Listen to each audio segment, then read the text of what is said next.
Welcome to iPen Podcast, Interviews and Conversations. Here we bring entrepreneurs and their business to their audience and communities as well as ours. We welcome and connect with them to share who they are and what they do. Authors, entrepreneurs, we extend the invitation to promote your business here on our podcast and in iPen Magazine. Your article, your story, your promotions, how you can connect with others, a new audience, a quarterly magazine presented online for all to view and subscribe to. For articles, ads, and subscriptions, please contact ipendesigns@gmail.com. For your viewing, you can see past articles, past interviews on www.NanetteMBuchanan.com. Welcome to the show.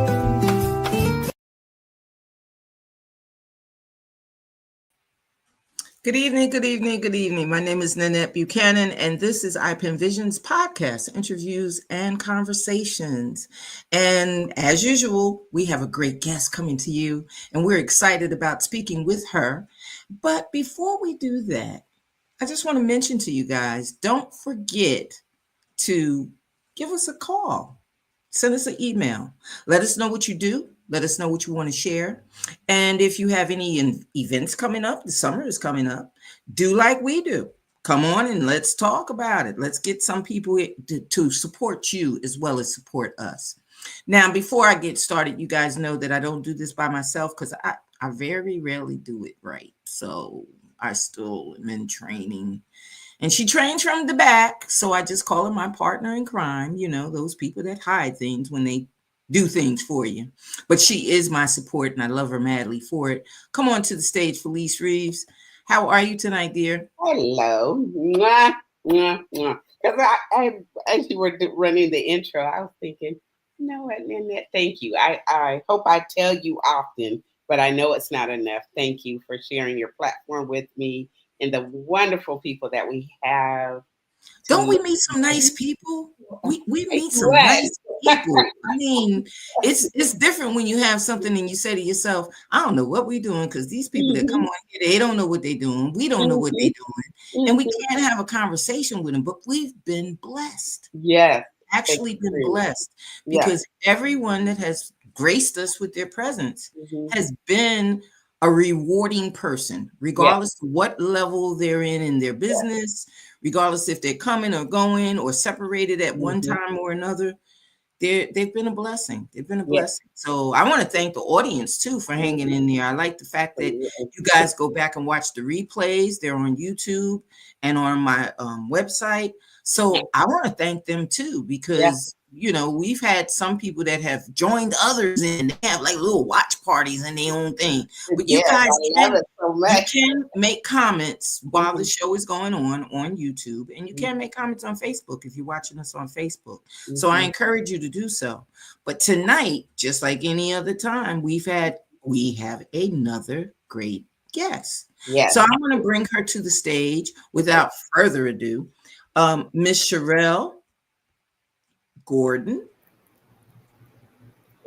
Want to bring her to the stage, Miss Sharel Grdon-Love, and allow her to join us for this conversation, this open discussion.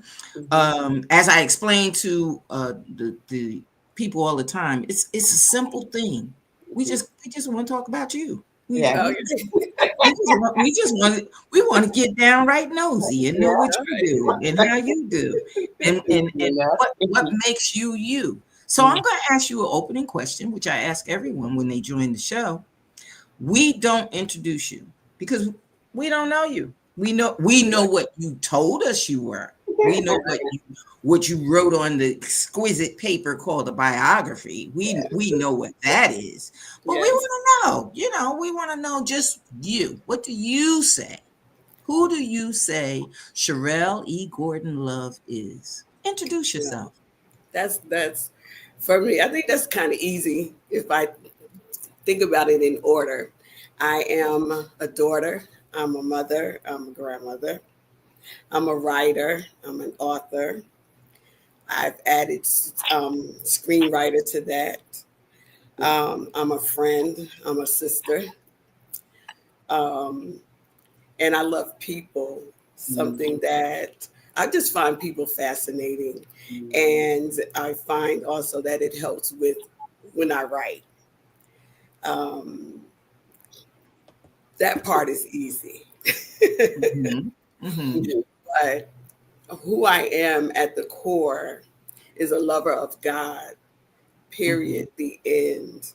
Love God, love His word, love to share who God is with others. And I love that serving God gives me an opportunity to reach people in places that you never would think you could reach them because everyone won't walk through a church door. Yeah. But Mhm. I've Mhm. learned that Mhm. you have an opportunity to reach people because you're present and you Yeah. pay attention. Yeah. And so I am grateful to God for the gift to be able to love on people because Mhm. there's so many heartbroken people. And I noticed that it could be just a smile. You could see someone somewhere and Mhm. they're looking so sad, or, you could tell that their day is really not going so well. Sometimes a smile will change their whole perspective, their whole trajectory for that day. So that is really who I am at the core. Mhm. And that's a beautiful core. That's a beautiful thing to know that the connection that we have is more of a spiritual connection than anything else. We Yes. Yeah. don't always connect with people on the surface. I mean, God forbid we had to be as intelligent as the higher ups in order to be able to connect, in order to be able to get, in order to be able to understand that we would only have to be an intellect to Mm. do that. Yeah. That we would only have to be rich to do that. Mhm. We have to understand that on the surface, we are all people. Right. And one Yeah. thing that I loved about Jesus and the story of Jesus and the story of how God presents himself to the world is that we have to remember that it wasn't in a building. Mm. It Yeah. wasn't it was not in a building. He didn't call you on Sunday and say, come and talk, let me talk to you. Yeah. Right. No, Yeah. he didn't do that kind of stuff. That was Mhm. not who was presented to Yeah. us to Mhm. be the father. Yeah. That was not that's not the stories that we've heard. That's not, Mhm. regardless of what religion you're in, Mhm. or who you call by what name you call God. Mhm. Mhm. Regardless to that, he was not in a building. Yeah. And that's what we have to learn to relearn Mhm. Mhm. over and over again, that our spirits are connected, like you said, with a smile, with a, Yeah. Yeah. with a nod of the head, you know, Mhm. with an acknowledgement that I Yeah. see Right. you. I see you and Yes. I feel you. It's Mhm. that spirit that's within. So Mhm. I enjoyed reading your bio, and I enjoyed knowing a little bit about the people that you are connected to. Mhm. I too am connected to them. So I kind of, knew that, okay, this is a good spirit because they're connected to a good spirit. That always makes things a lot Mhm. easier, And- when you're connected to good Right. spirits. And But speaking now, of, well, I'm sorry. Well, I'm gonna jump right in. But speaking of mhm, connections, because that gave me a segue. So Mhm. introduce us to the people behind you, because oh, the Okay. pictures on the yeah, Oh, wall. Yeah. behind me. yes. Yeah, the pictures on the wall. Okay. My two youngest sons over here. My two Uh-huh. Hmm. youngest sons, and that's the three of us in the picture over here. Okay. That's Hmm. the three of us. Very good. Hmm. Yeah, my oldest son, he doesn't live in the same state. So it's rare that I have all three. I have Together. sons. It's rare that we're all together at the same time. Yeah. What And a that, blessing. You had yeah, sons. yeah. I prayed for sons. Yeah. I got a daughter. I got a Uh-huh. daughter that she was firstborn. And I prayed and prayed, and I got a son who was born on the same day as her. But Oh, I got a son. I got a son. yes. And then I said, well, the only hope is for my grands. Maybe I'll get a boy. I'll get boys then. I can go to football games and everything, and get into that because I was into sports. Yeah. Lord have mercy. I got grands and I don't have boys. I got girls.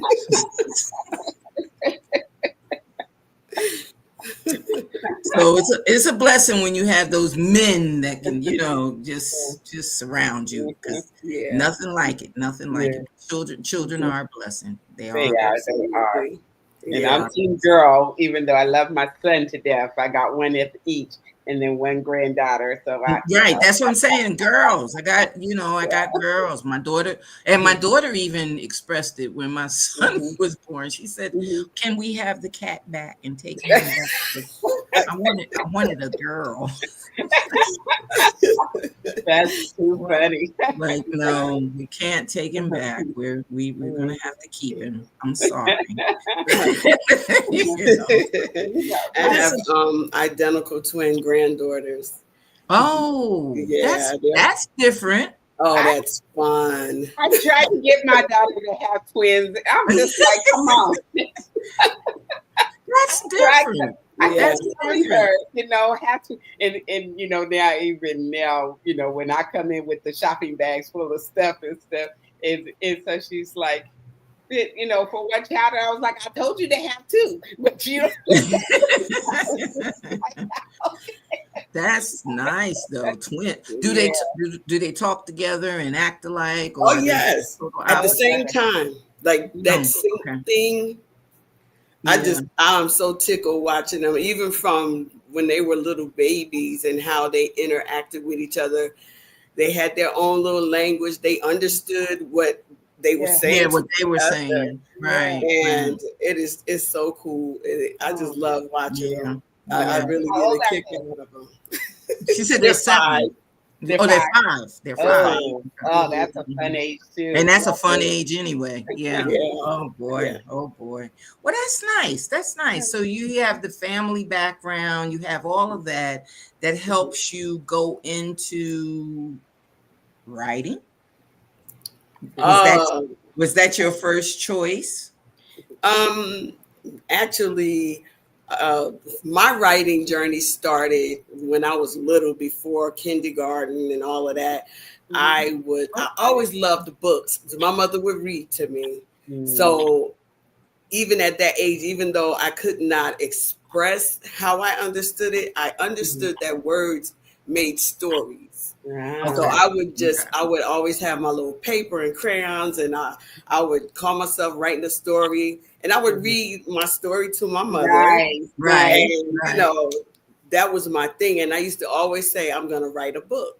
I had no idea that it would turn into that, but I always loved stories and writing, reading. I used to get in trouble for reading by the window with the blind open at night. I would get caught. Get the light from outside, right? Yes, I would get caught every time. Oh, and then, my mother would fuss. You got to get up for school in the morning, and I'm like, but the story was getting so good. Yeah, I just really always had a love for books and the writing. I would write over the years for my church. I would write plays and different things like that. And eventually I wrote my first book. Yeah. You now, eventually, but so when was that and how'd that come? My first book, I believe, was released in 2001. I was surprised when it was picked up because I was rejected everywhere else. And I was so surprised that I was picked up. And then I don't know how long I was with that particular publishing company, but they went out of business. And that I still wrote. I wrote my second book. And then my father passed away. So I kind of tabled it a bit. And then I got sick. And when I got sick, I was like, I'm not doing this anymore. I started reviewing books and writing reviews on Amazon, just to kind of keep the reading thing a part of my life. Mm-hmm. And I really was not going to write again. I had decided, I'm done. I'm not even, or if I did write, I was going to self-publish. And then I was like, I don't know if I want to do all of that either. Mm-hmm. Now you mentioned being picked up by publishing companies, and I know that a lot of times we as authors we go through the thought of, hey, it's going to be fantastic. Someone's going to automatically see what I'm writing and automatically want me to write for them and want me to do this, and boom, the door is slams in their face because they don't really understand that process. And then they, now, because it wasn't before, you have the so many different avenues. You have the vanity press, and then you have the traditional publishing houses, and then you have the self-publishing option. You also have the option of just writing blogs and doing just short things. So there's various ways to get your writing out there. But when you say that a house picked you up, just explain that tidbit for the audience that does not understand. What does one have to do, or let's start with that. What did one have to do during that time? Because it's very different now, Totally. Yes. as to how people get picked up or not picked up. You got knocked for a loop before, and now you're getting knocked for a loop going the other way. You're getting knocked either way. But explain what the differences are. The difference, I know, like what the first book was, you go on these websites, these publisher websites, and I don't know how many I searched up. You have to follow whatever their manuscript rules are. We want a cover letter. We want maybe the first 3 chapters. We want maybe a bio. And it has to be typed a certain way. It has to be, just tight with their rules, and they're really sticklers to it. But, the one important thing is what you said is, when you submit a manuscript, if the person reading it does not understand it, they're not going to accept it. And I don't know if that was the case with my book, because I felt like, and that's literally how I felt. No, they probably did not. It was very raw. So they probably didn't really understand the perspective of the story or the point of view just from the first 3 chapters. And I found out later that those first 3 chapters have to wow them. If it does not wow them, you can forget it. Right. And they don't write you back and say, hey, if you improve this or that, we'll consider you. They just send you that standard letter that they probably have a whole lot of copies already printed out. Oh yeah. Just insert your name, right? Yes, absolutely. So it was really difficult. And then we were told, I had gone to some literary events, and they would have book agents there, and they would tell you, yes, you need an agent, and this, and you had to wow the agent too. So it wasn't like, okay, let me hire an agent. Right. They wanted, if you wanted their help, if you wanted them to work for you, you had to go in there full of confidence, sell your book to them. And if you didn't sell your book to them, you wouldn't have an agent either. Right. And even that's different today. You can hire an agent to do what you need. And today, like for the imprint that I have, it's a Christian imprint. So I don't, there's certain books that I accept, and there's certain books that I do not accept. But I take the time to read the submission. I don't just read a couple of words and say, no, I don't want to publish this. I take my time with it and read it and see if I can see, or either I like books that I can't guess how it's going to end or where it's going to go. And if I really like those first 3 chapters, I'll ask for the rest of it. And but I try to, you know, really give an author a chance. And a lot of times that's what they'll say to me. Somebody wants to change my story. And I believe that you should tell your story the way it is, Right. and not change it to fit something that it isn't, because it takes away from the message of the story. Right. Absolutely. And that happened to me with my first book. The one thing that I did like was I learned how to write flashback scenes. So I love them now. Yeah. But I worked so hard when I first received the paper manuscript in the mail, because the publisher like printed it out and just all is red.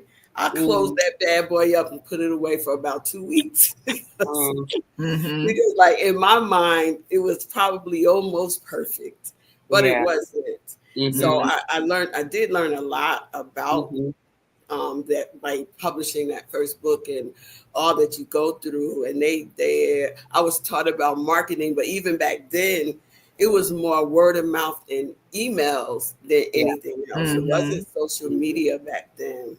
So today with social media, even though we have social media to share, you have to be consistent because it's like people forget.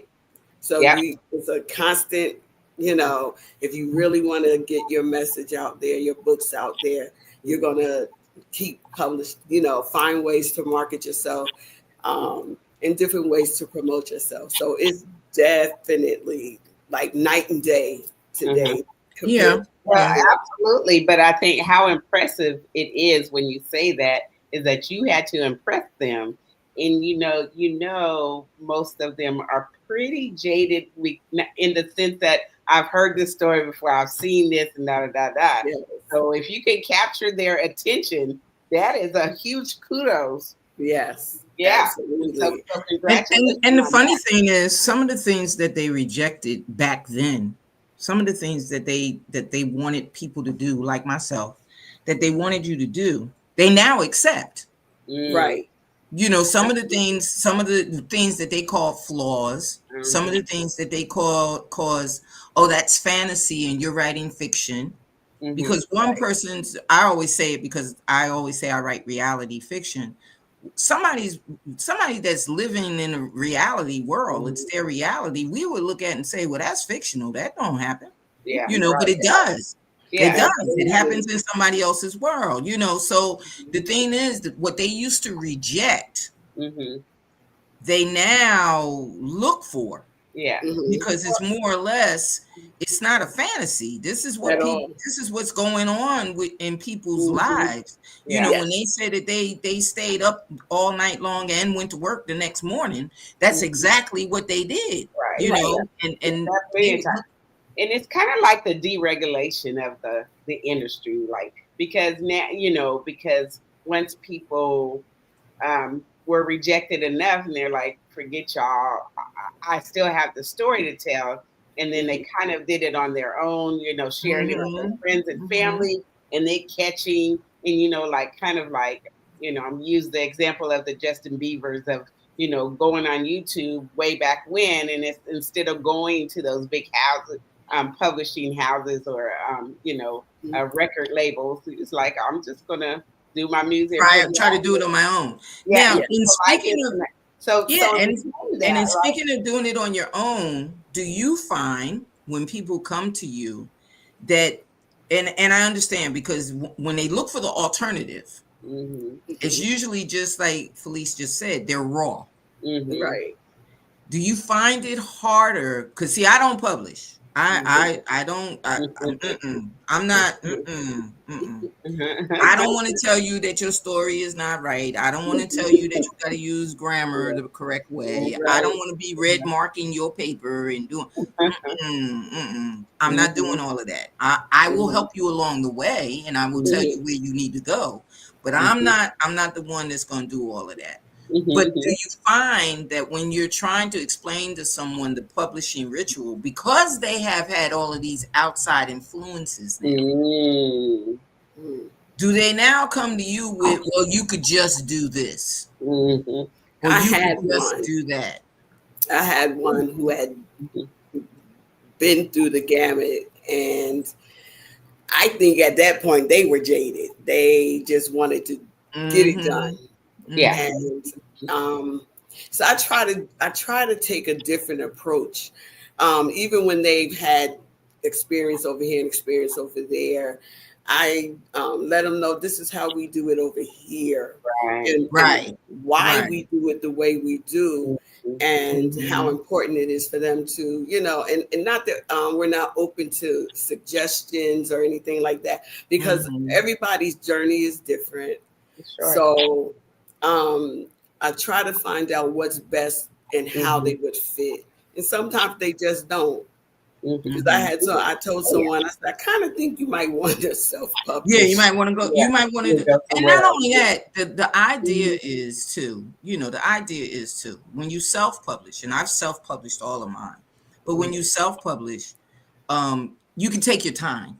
Yeah. Yes. You're not rushed. You can Right. take your time and get it right. It's no Yeah, such thing as you can't get it right. You can get it right, and you can take. exactly. I think time for me was the thing that made me go that route, because I didn't have time to follow them and make sure that certain things were, the correspondence was, I couldn't answer the emails as quickly as they wanted me to do. I was working. I worked odd hours. They worked different hours. I could not make that connection. So self-publishing for me was more or less that, okay, if I've got to work with this person and they're working a certain hours and I can't work those hours, but then they want me to meet this deadline, I can't meet the deadline. I can't do, it was too much pressure. And you Right. want me to make this book right. So let me take my time and go through what they called, just get somebody to print it. Just get somebody to work on the cover. Just get somebody. So I had all of these different people lined up. A cover designer, a editor, a line. I had all of these people lined up, and I'm paying all of this money, which now equals to the same amount of money I was paying the person that was supposed to be doing it from the beginning. I went through so much up and down financially Mhm. that I just decided, you know what, you got to stop. You got to stop, and you got to get it together, and you got to work it a certain way. But let me ask you this. In doing what they always said was the risky way, because we now have the scammers. We have the companies that come in and say they're publishers. Right. We have the companies that come in and say, we could do your book. We could do. And the funny thing is, I get maybe 4 or 5 of them a week that call up and say they're going to do my book, but they're doing my book that I've already written, that's already copywritten, that's already, and what they don't understand is I'm not new to this. So Right. so you're not getting someone that you can catch on a hook and, oh, we looked at your book and it doesn't look to be doing well. God. So my question to you is, the numbers that they see in one area, Mhm. Amazon, Yeah. maybe they went on Google Reads, maybe they went on what is the other one? Oh gosh, Barnes and Noble. yeah, there's like lists you can go to. You look it up and it tells you what number your book is on that list. Right. What do you say to the author that says, my first book was only number 100,402 on Amazon? What do you say to encourage them or To keep moving. keep them writing? What do you say to? I mean, I know what I was told. I was told, stop reading the numbers. Yes. That was immediate. I was told, why are you reading those numbers? No, I don't know how they say it's about the book sales, but I told them that I don't believe that they are, because we'll send you a report of what you sold. I said, don't pay attention to that. I said, because if you do, you'll never write another book. I said, just write your book. You know that it's selling. Do everything you know to do to promote it. And we're here to help if you need help, But I tell them don't pay attention Don't pay to attention those to it. numbers because Don't pay you attention would to it. get discouraged. Quickly. And not only that, for African Americans, and I hate saying it the way that I'm saying it, but every book that you write and you say African American, it goes into a whole different list. Yes. And it's separated from the world. Absolutely. So if you label your book as African American romance, African American fiction, African American suspense, African American, when you put that on your book, you now are in a whole different category. That's right. Than the world books. Yes. So when people say to me, well, you got it. All you got to do is put it in app. Yeah, but then I limit myself Yes. to who's reading the books. Absolutely. Yeah. So I ask again, what do you tell that author that says, but I'm African American? I tell them, so you just want to reach African Americans. Your story doesn't resonate with people of other races. It reminds me, my middle son has a online clothing. He has a online clothing business. It's a Christian business. And the one thing he said to me, he said, I don't want to call my business Black owned. He said, because then if it's a Christian business, I want people, either whether they're Christian or not, to want to wear, my T-shirts or my hats or whatever it is that he's selling. He said, I don't ever want to be in that category. Said, not at all. He said, I want other, people everywhere, to want to purchase on my store. So I told him, I said, you're absolutely right. And then even when it comes to the publishing company, we don't call ourselves Black owned at all. Right now, I have two Caucasian people, two authors who are Caucasian. And when I tell you, it's been a joy to work with them and to help them on their publishing journey. Beautiful people. That's why I said I'm grateful that we're not looked at as a Black owned or African American. Right. And we don't discriminate that way at all. So it's really been awesome. Right. So, that's necessary. It's necessary because the thing about it is people don't know that. I remember being at a book signing and the lady from Barnes and Noble was going around to the different, author tables and talking to the people as she was going around. And there were quite a few people. I was in New York. So there were quite a few people that were doing, the New York selling and the books and I love their enthusiasm, but you're gonna get some books that look and go, I don't know if I even want to read that book. You can look right at the cover and tell, I might not want to read that. But the thing about it is they were great authors beginning out. They're starting their journey and everything else. And this lady was walking around and she was, oh, so you're a hip hop writer. Oh, so you're an urban writer. Oh, so you're a Black author. And she was white lady, Caucasian. And she was just going around to the different tables and taking cards and everything. And when she got to my table, she said, so what do we have here? I said, I'm a Black author. But the thing is, she couldn't tell by the covers. She couldn't tell by the titles. And her thing was, well, do you write this or do you write that? And I told her, I write books. There you go. So it's a, you don't want to be categorized. So it's great that your publishing company, we accept. I read a little of everything. I read more now. I read more not so much self-help because a lot of them ain't helping, but I do read more of the ones that have a journey about it. Even if it's a fictional story, I want it to have a journey. Someone went through something, overcame it, and became better for it. I like those type books. I don't like all of the drama where it just ends up in drama. Yeah. So, I just don't lean toward those.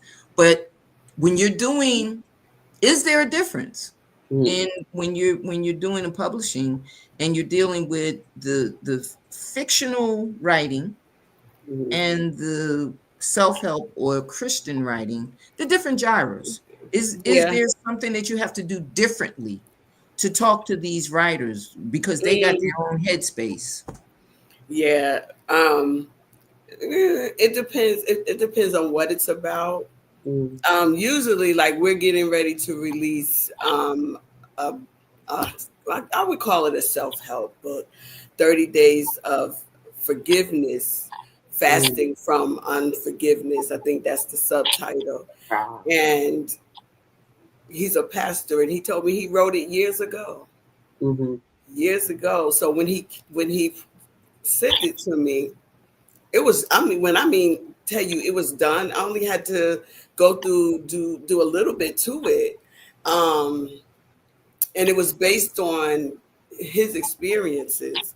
So there's different, like maybe little short things in there that he shares about himself and what he went through with that. With fiction, it's the different genres. Fiction, what I found that some people that write fiction, they don't keep up with, like, say if they say it's a date, it's dated in a sense, if it's the summer or if it's the spring, and they have to make sure they keep up with where they are when things are happening and the person. And I think for some people, I told them, even though it's fiction, it still has to be real. I said, because people they're looking for answers, even in fiction. They're looking for whatever your subject is, whatever you're addressing in that book, that's fiction. For instance, which book? I don't know. The Putting Away, maybe. The Putting Away is about domestic violence. And because I know, having been a survivor myself, I know that it's important to not just talk about the physical side of things. And it all had to be realistic, which, even though it's fiction, it was. But then in the next installment is called Change Me for My Season. And I wrote it to deal with grief, because I was dealing with grief, losing my father to lung cancer. But the one of the characters in the book had prostate cancer. I couldn't just, just write it and say, oh, he went to the doctor and they said this. I researched, and I actually encourage, if this is a subject matter that you don't have full knowledge of, research it. I learned about the procedures. I learned about the medicine, all of that. And somebody that's a nurse read that book, and she said, wow, she did her research, because I just believe in giving them the full thing. Exactly. I don't want to just say, oh, this happened. Tell me, give me details. Take me on the journey. And that's what I did with that particular character. Took the readers on a journey through his journey. And then even to the point that he accepted his own death, his impending death.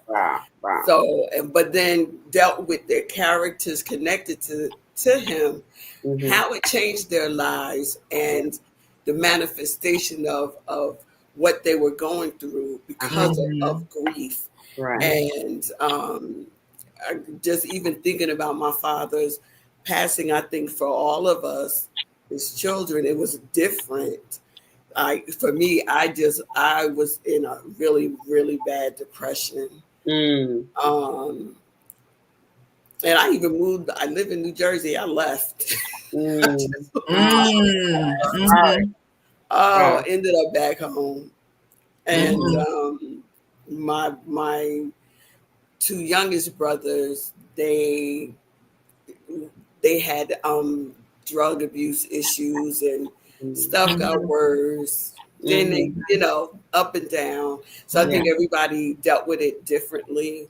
Sure. So, I brought that out in the book as well, because I wanted people to understand that, we at some point in our lives, we're going to deal with losing someone close. Right. To us. Right. And even when you get to about the end of the book, there's resolve. You can see their lives beginning to change. And try to find a place of normalcy. And I always say, when it comes to that, my father's been gone 21 years. Think about that man every single day. Still do. Think about stuff he would say, the lessons he taught. Yeah. All of that. I tell people that doesn't go away. It's going to always be with you. Yeah. But you learn how to live with it. And and I think the biggest part of it was the acceptance, of it. So that one was like, I felt like I gave birth when I finished that book. Oh, wow. So tell me something, because in this, and please forgive me, but my allergies are just like on fire right now. And just my nose is itching. Anyways, it's crazy. But tell me this, because it seems to be there's a team story, get your story, or team book sales. So how do you, kind of guide people into, it would seem to me that if you write a good story, then the book sales are going to follow. But in that, but then people want to just like, let me put this out, because in their mind, I'm going to sell all of these books. Right? So how do you guide? I mean, I know, no, okay, let me shut up. But because I just want to get your input on that, of how do you help people to get through the journey of writing the story? And as you just said, like, invest in the research of it all, invest in, honing the story. Right. So, but how do you guide someone there with having, I really, the expectation is, don't expect that you're going to, straight off the bat be a #1 bestseller on all of the platforms and whatnot. But how do you encourage them to really just, is the objective a good story, or your story, or is it, as opposed to the book sales itself? Yeah. I think, and that's a big one, because I have a fairly new author, wonderful book, really beautiful cover. And she calls me one day and she says, my books aren't selling. So I'm saying to myself, well, I haven't, it's not time for me to send her a report. So how do you know? I said, what do you mean? I have all these books I ordered and they're not selling. I said, oh, wow. I said, here's the thing about that. You're not a celebrity. You're not, somebody that's very well known. I said, even companies like McDonald's and Wendy's and all these places, what do you hear on your radio or on the TV? They promote every day, all day long. I'm not telling you to do that. What I am telling you to do, if you need help, and we do that, if you need help, we can help you set up a promotion schedule, when to share on Facebook, when to share on Instagram. That now we have the threads, we have the TikTok, all these things. I said, the thing about it is you have to be consistent.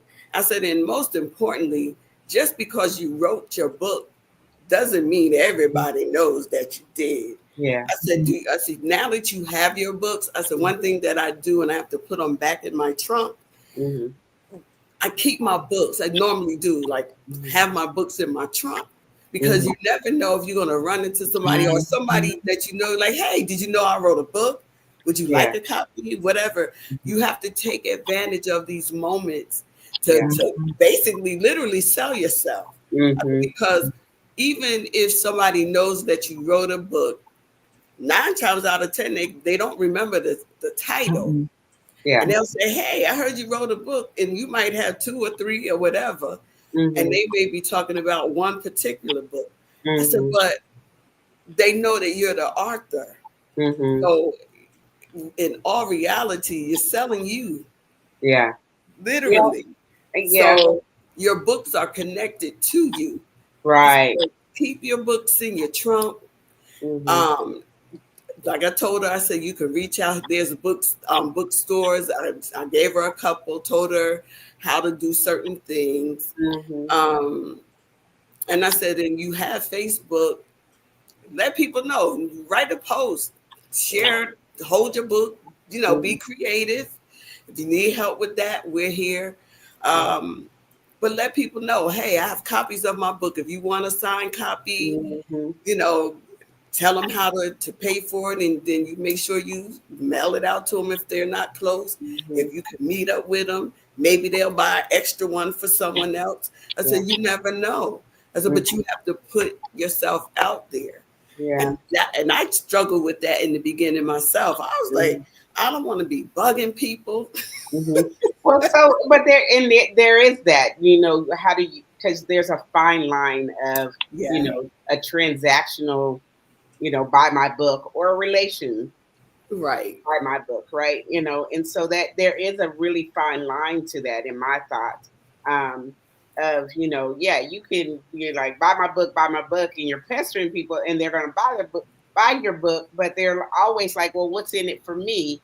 And if they don't resonate with that, it's like they'll probably never read it. They just bought it so they can say they supported you, but what good is that? I mean, right. So and not only that, the thing about it is, I said it when I wrote my first book. I actually lost presence. I'll put it like that. My presence, your presence is dominant.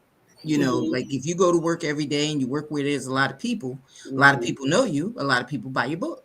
You're somewhere where there's only you and the secretary, or you and a couple of workers. Only you and those couple of workers are going to buy your book. Right. So you have to go in areas that you're not used to going in. Yes. Because especially with your very first book. Now, the very first book, you may get relatives, friends, people that are curious, people that are doubters, people that don't understand why you even wrote a book, people that are questioning, well, who is this? People that want something new, so you'll get a gambit of people that buy that very first book.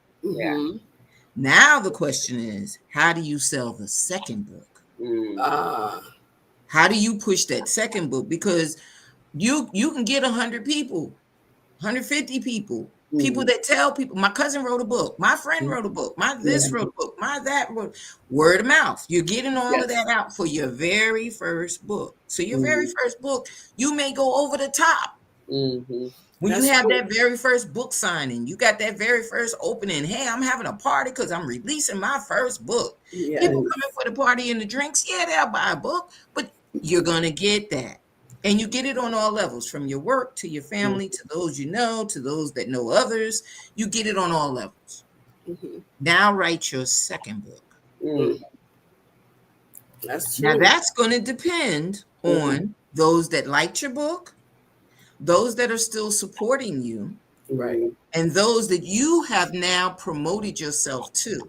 Yes. So it's so important to constantly keep yourself in the eye of people. I've had people that said, are you still writing? Have you went to my website? Have you followed me on Facebook? Have you followed me on this? I have sites that I ask my son all the time, do I really need this? Are there really people there? Because that's another site that now I got to monitor my Facebook page, my Instagram page, my TikTok page, my LinkedIn page. I got to monitor all of these pages and do it with the intention of selling one book. That's right. Because you don't know where you're going to sell. You don't know when you're going to sell. You don't know those that don't know you. I usually go to the book. I get the list of the books events. Well, if you go to a book event, you got readers there. Readers are everywhere. So I go where the readers are. I'm not looking for the readers to come to me. I'm going to go where the readers are going to be. Let me go to where they are. So if you go to where the readers are, that sometimes helps. Right. But everything costs. Yes. And I did that in the beginning. Wow. The last literary event that I went to was one that we celebrated with Peace in the Storm 18 years. And so this year is our 20th year. So we're not even doing it like that. We're doing different themes for this year. So because we didn't want to do the same thing that we just did 2 years ago. Right. And that's so true. You do. And I'm telling you, the hotels, you got to pay for it. So the money that you get from a $20 book and the money that your lunch is $20. Yes. Exactly. If you sold one book, you paid for your lunch. Yeah. Exactly. Okay, now you got a $300 hotel fee. And then how many books did you bring with you that you had to order to get those books? So most of the time your sales and everything go right back into what you're doing. That's right. It goes right back into it. So how does it change? Now you got to look for a way for it to change. Well, it's just like anything else. McDonald's doesn't sell just French fries. Yeah. That's They good. get hamburgers, they get cheeseburgers, they get this, they get that. So if they don't sell no French fries today, they still made a sale over here with the hamburger. Yeah. You can't write one book and then just say to yourself, I'm going to be that top. No, you're not. No, you're not. No, you're not. Not going to happen. And let's just get that understanding before you get crazy. Exactly. Let me explain to you that there's no one book wonders, just like there's no one song singers. You got to sing something else at some point. Exactly. Now that second song might break you or make you, because if they hear your second song and they like the second song, you made another song. Let me go and look at that first song that you made. Now you got somebody that you might catch on it. Then they say, well, we want to hear third song, but you got to get their attention. Yeah. And usually that first book is a shoe in, but it ain't the attention getter. You got to get that in. So I just think that you got to keep pushing if that's what you're going to do. That it's like any other business, and that's the part that the authors don't understand. Right. That it's really a business, and if you can segue into some other stuff because of that book, I think that's so awesome. My son, he's actually, and I made this very difficult for him. My middle son, he's a children's book author. And I remember when he came to me and told me he wanted to write a children's book, I said, yeah, right. I'm serious. I said, draw him. I said, draw the characters. So he came back with the mother, father, and the son. I said, okay. I said, where's the story? He said, all right. Came back with the story, at least the premise of the story. Had to, that was the first book. Had to help him a little bit with it. It's called One Little Prayer. And it teaches children that, that they can pray, because the little boy, he just wanted to pray all by himself. Then that book segued into another book, Little Big Love, where like children, when they go to school and they're playing and they start realizing that they look different from their friends. And he goes through the book saying he likes to play with this friend, and they're from different races. And he's explaining why he likes to play with his different friends, and that what they had in common was they all attended the same church, and that was their big love. It was, they were different races, but it was fine. And excuse me, the third one, In His Shoes, on the little boy, the same little boy. Excuse me, talking about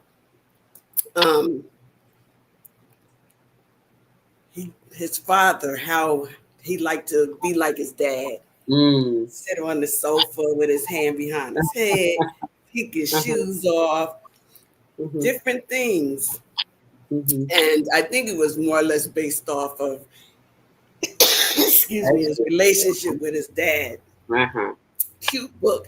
So he created this little animated of the little boy as a promo.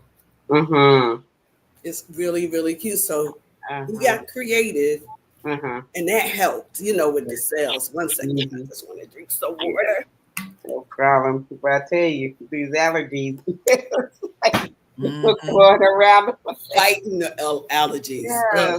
And I don't know why, for some reason, like right now, and this is not the subject of this podcast, but at times, and it's just this itching. This my nose is like, and it's like intense. So, anyways, I apologize for that, but hopefully I didn't spread it over the wire. Right.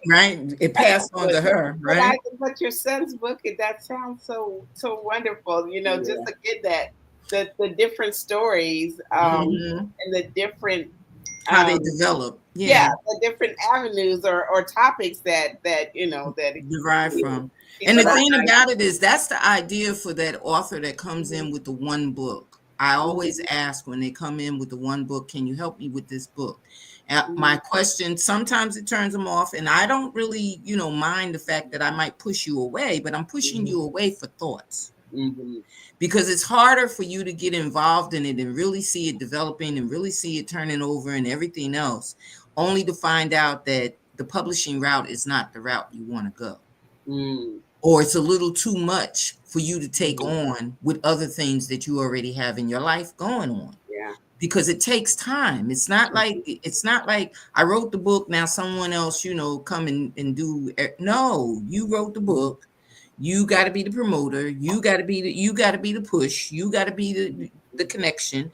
The publishing company doesn't know your audience.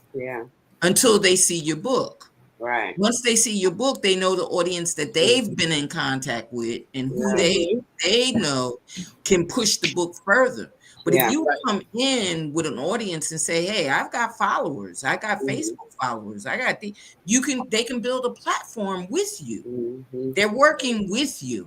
And if they work with you and you already have the time to keep things going, you already have scheduling your time, scheduling different things. You have to make sure that you schedule them.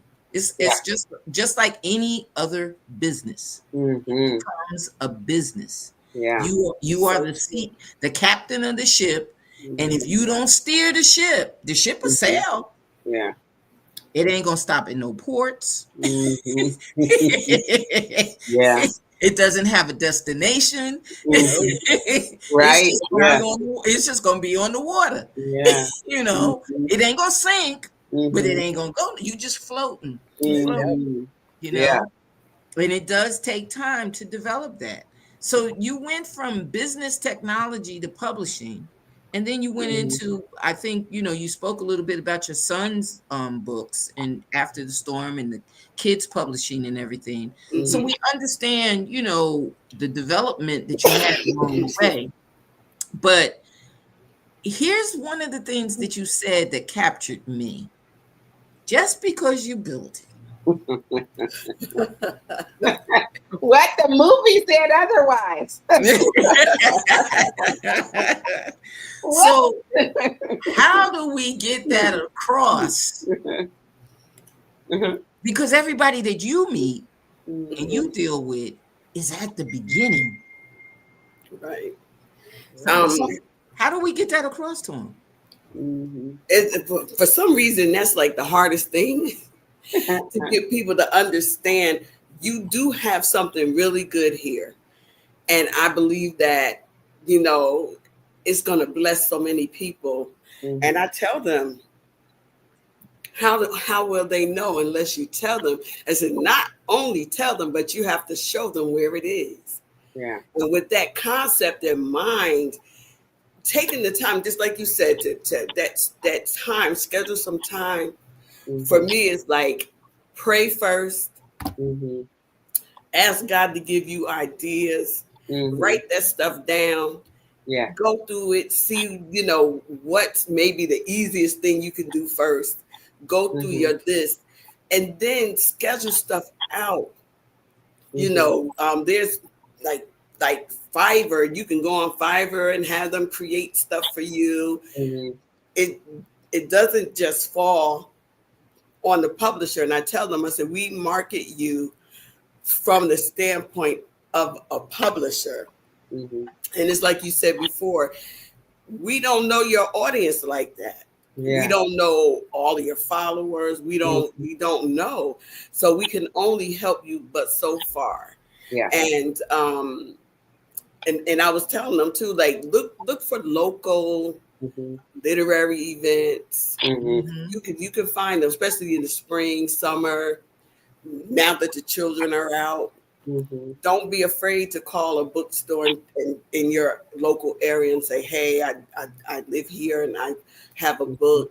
What do I need to do to have a book signing? And if you have a book signing, promote everywhere. Yeah. Everywhere. Make Yeah. some flyers, put in your car, give them out, whatever you need to do. But if you're not consistent, and because I remember the shorts, that trend with the Kindle books came out. Mhm. I sold so many of those books. It didn't make Yeah. no sense because if I thought about it during the day, I posted something or on Instagram. I don't care if it was at night, if it was during the day. Mhm. I had someone who taught a business class that I attended Mhm. years prior, and he says to me, every time I open up Facebook, I see your book. I said, well, thank God, that's what I wanted. So I said, you and everybody else that open Facebook, they see my books. I said, that's why they're selling. Exactly. And he was like, but that's not what I taught in my class. I said, well, this is not your class today. I said, it's totally. Exactly. And not only that, the thing about it is you have to understand that everybody has to do it according to how they live and how they can do. Like I said, I lost a gambit, and I love my audience. I love them madly, but I understand how their time is. It was so easy for them to come to work and just say, hey, bring me a book. Hey, bring me your next book. Hey, bring me your this book. Bring me your that book. Well, now I don't live in New Jersey. So guess what? Right. Nobody is calling me to say, bring me a book. Yeah. Because now they have to do more work of going online and ordering the book, or checking with me and waiting for it to come in the mail. They're doing more footwork. Yeah. Whereas before it was just, hey, tomorrow bring me a book, that kind of thing. So I don't have that luxury anymore. So you have to go according to what people do and how they do. And if someone's sitting back, and saying, well, I got a job and I'm trying to do this and I'm trying to do that, I'm trying to transition. Well, let's look at the transition. What are you transitioning to? You have to schedule it. It's because this is a business. It's a business. It's not a fly by night thing. It's a business. Now you went into screenwriting. Yes, I wrote my first short movie. Congratulations. Yeah, thank you. I actually took a class with Sharel Brown. Okay. It was good. We had a table read and all that kind of good stuff. So I'm gonna take it a little further. Try to, because like the table read was so much fun. I was just like, because you hear your movie coming to life. Right. So, prayerfully, I'll be able to get the funding to actually do the whole thing.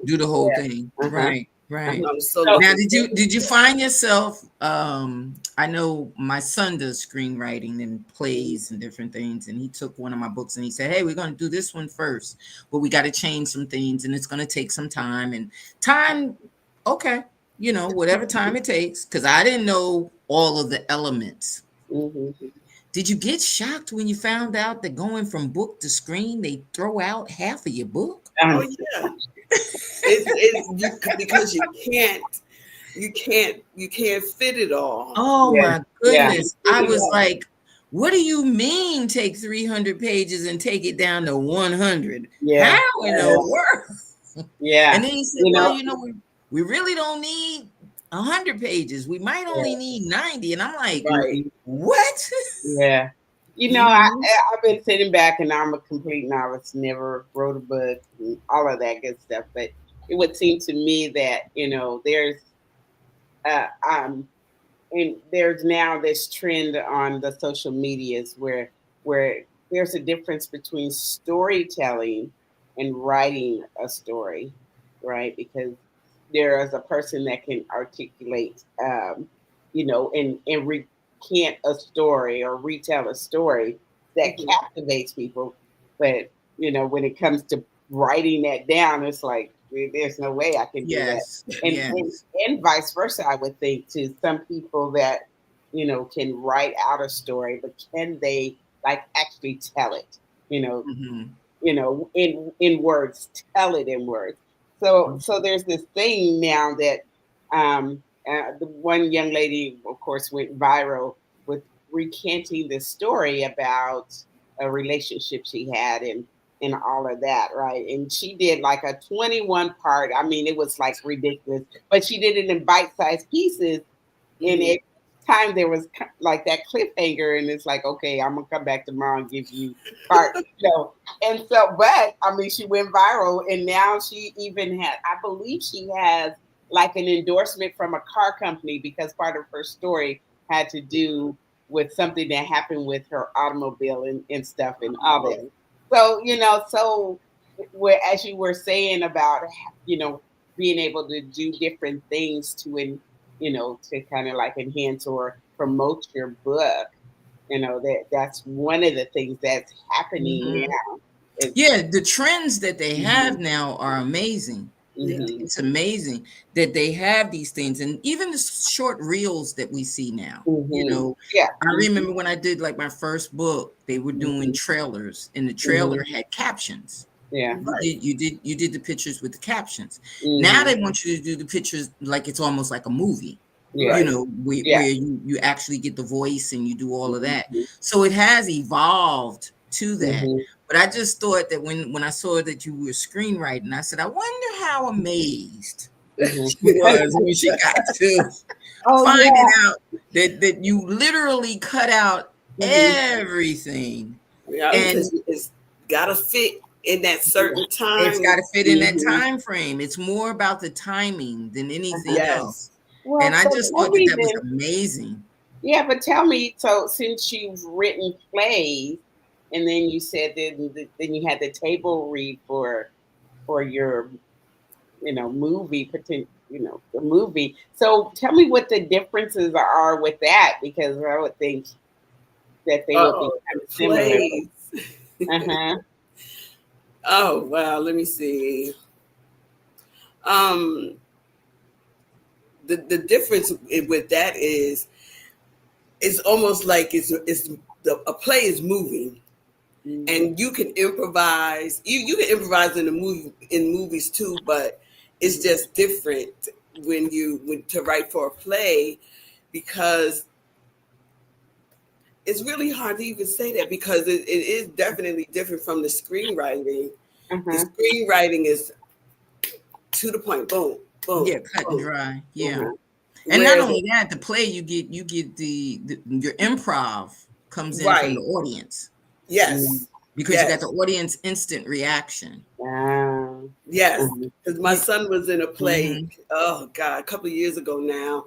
And he did something and he realized it made the audience laugh. So he kept it. So it's, different things like that. But yeah, and even the person that wrote that play, she wants to turn that play into a book. Yeah.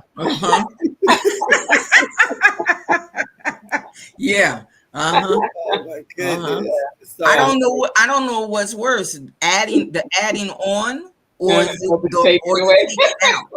taking out. Because either way, I think the thing about it is, in writing, they always tell us that you got to use all your senses. You got to use your visual, you got to use your audio, you got to use and you got to express it. Right. So if it's something that you hear, I not only have to tell you that you're hearing it, but then I got to define what it is that you're hearing. Yeah. Whereas in a movie, I don't have to mention you hearing anything because you hear it. It's there. Yeah. You know, I don't have to mention what the background scenery looks like because you see it. Mhm. You know, so all of those things immediately are cut. Immediately. A lot of it. You know, I don't have to tell you what your reaction is because you see the reaction. Right. I don't have to Exactly. state that, you know, you laughed. You know, I can hear you laugh. Right. So a lot of the little tidbits are cut out. But I didn't realize that when he said cut 20 pages. I did not, you know, when he was like, we're down to 120, we still need 20 more pages. I'm like, need to take what? more. Yeah. You Well, know? I mean, you know, like when your favorite movie or favorite book is adapted to a movie, the first thing is like they have that in there. Yeah. Yes, Yeah. and you're loyal to the book, which is what'll make you go to the movie. But and then you sit back and like, what happened to that part? Yeah. Yeah. Exactly. Yeah. That's why I like to read the book. Yes, Yes. I do too. I love to read the book. Still get in and read the book. Yeah. Read the book. Yeah. So if our audience members want to get in touch with you, we have After the Storm Publishing at gmail.com. We also have info as publishing at gmail.com. They can also reach you at www.afterthestormpublishing.com.